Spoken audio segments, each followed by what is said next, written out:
ഹദീസ് നിദാന ശാസ്ത്രവുമായി ബന്ധപ്പെട്ടുകൊണ്ട് അമീറുൽ മുഅ്മിനീനാണ് എന്ന് വിശേഷിപ്പിക്കപ്പെടാറുള്ള ഇബ്നു ഹജർ അൽ അസ്ഖലാനി റഹിമഹുല്ലാ, എന്താണ് അദ്ദേഹം ഈ ഹദീസുമായി ബന്ധപ്പെട്ടുകൊണ്ട് പഠിപ്പിച്ചിട്ടുള്ളത്?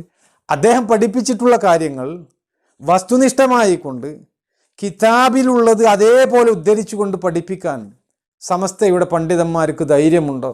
ഈ ഒരു വിഷയം കൃത്യമായിട്ട് പൊതുസമൂഹത്തിൻ്റെ മുമ്പിൽ തുറന്ന് സംസാരിക്കാൻ വേണ്ടിയുള്ള ആർജവം അവിടെ കാണിക്കാൻ സാധിക്കുമോ? ഇബ്നു ഹജർ അൽ അസ്ഖലാനി റഹിമഹുല്ലാ തൽഖീസുൽ ഹബീറിൽ പറയാണ്, ഇഖ്റഉ യാസീൻ അലാ മൗതാക്കും എന്ന ആ ഹദീസ് ഉദ്ധരിച്ചതിന് ശേഷം പറയാണ്, വഅല്ലഹു ഇബ്നുൽ ഖത്താനി ബിൽ ഇത്തിറാബി വബിൽ വഖഫി, വഖഫ് കൊണ്ടും ഇത്തിറാബ് കൊണ്ടും അതിനെ ഒരു ന്യൂനതയുള്ള പരമ്പരയാക്കി മാറ്റി എന്നാണ്. അതായത് റസൂലുള്ളാഹി സ്വല്ലല്ലാഹു അലൈഹി വസല്ലമയിലേക്ക് ഉയർത്തപ്പെട്ടിട്ടില്ല, മൗഖൂഫാണ്.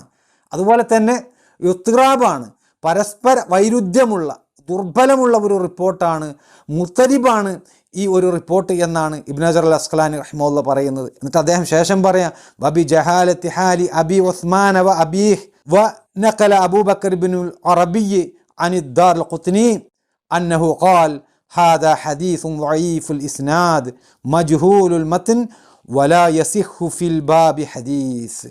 അവിടെ കൃത്യമായിട്ട് നമുക്ക് പറഞ്ഞു തരികയാണ്, ഇതിൻ്റെ പരമ്പരയിൽ അബൂ ഉസ്മാൻ ഉണ്ട്, അദ്ദേഹത്തിൻ്റെ പിതാവുമുണ്ട്. അവർ രണ്ടുപേരും മജ്ഹൂലുകളാണ്, മജ്ഹൂലീങ്ങളാണ്, അറിയപ്പെടാത്തവരാണ് എന്നാണ്. അതുകൊണ്ട് തന്നെ എന്താണ്, ഇമാം ഇബ്നുൽ അറബി ദാറുൽ ഖുത്നിയിൽ നിന്നും ഉദ്ധരിച്ചു. അദ്ദേഹം പറഞ്ഞു, ദുർബലമായ പരമ്പരയുള്ള ഹദീസാണ് ഇത്. അതിൻ്റെ മത്തിന് അഥവാ അതിൻ്റെ ഉള്ളടക്കം മജ്ഹൂലാണ്, അറിയപ്പെടാത്തതാണ്. ഈ വിഷയത്തിൽ ഒരു ഹദീസും സ്വഹീഹായിട്ട് വന്നിട്ടില്ല എന്നാണ് ഇബ്നു ഹജർ അൽ അസ്ഖലാനി റഹിമഹുല്ലാ പഠിപ്പിക്കുന്നത്.